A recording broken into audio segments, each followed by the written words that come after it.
It's hard to believe, but we're all already in our 126th day of this war. 126 days since the October 7th massacre.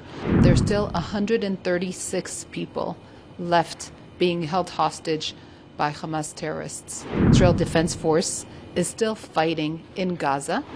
They're still eliminating and destroying Hamas infrastructure, Hamas weapons, Hamas commanders, command centers. We're finding more and more and more tunnels. We're trying to destroy those. We're destroying shafts. I just wanted some update from Israel to India. Many people wants to know what exactly happening at present after all the things which happened for the last 1 year. Yeah. One, thank you for coming and thank you for asking. I just got back from Israel yesterday. And it's hard to believe, but we're all already in our 126th day of this war. 126 days since the October 7th massacre done to us by Hamas terrorists who crossed the border.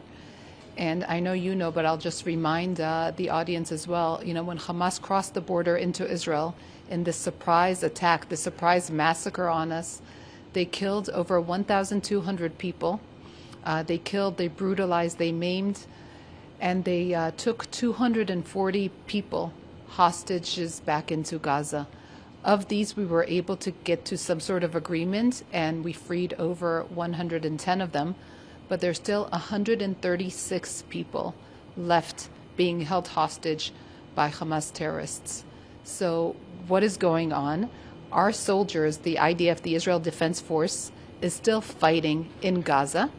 They're still eliminating and destroying Hamas infrastructure, Hamas weapons, Hamas commanders, command centers.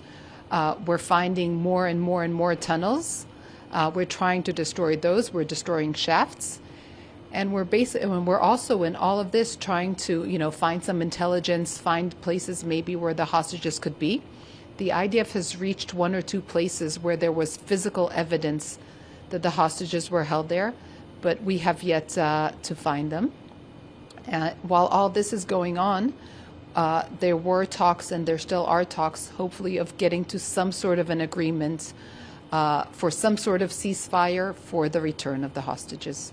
You call it a ceasefire or kind of a tactic by the Hamas at this point of time, because the pro-Palestinian forces which are supporting this Hamas, they're playing the same song now. They're saying that we need to have some kind of a break, and we can move ahead with the peace talks. Do you think it's a kind of a conspiracy which is being hashed somewhere when something is happening behind it? Look, it's very hard to tell, right? Because we're not an army fighting an army or a country fighting a country. We're a country defending itself, defending its borders, defending its citizens, fighting a terrorist organization. Now, Israel is, you know, abides by international standards, by international rules, by international law. We follow a certain, you know, line of ethics that we all follow as an organized country, as a democracy, you know, taking care of its people. Hamas is a terrorist organization. They have no rules. They have no laws. They have no regard for human life.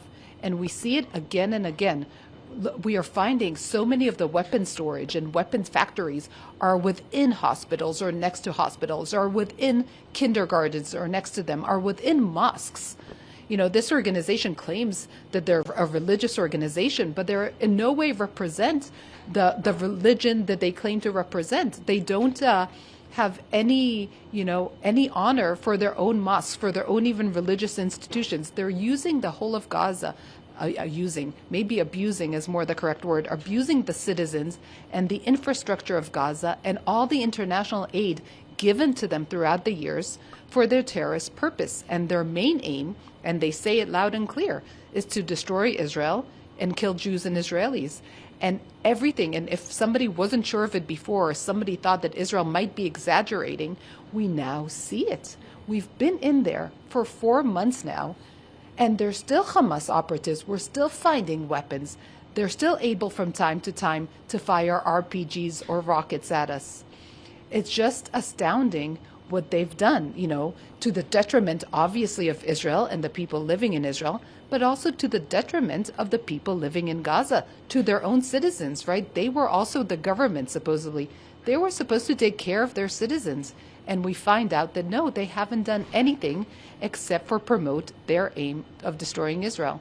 From breaking news, detailed analysis, in-depth interviews and explainers, follow the Times of India. Subscribe to our YouTube channel. Don't forget to like our videos and hit the bell icon to stay updated with the latest.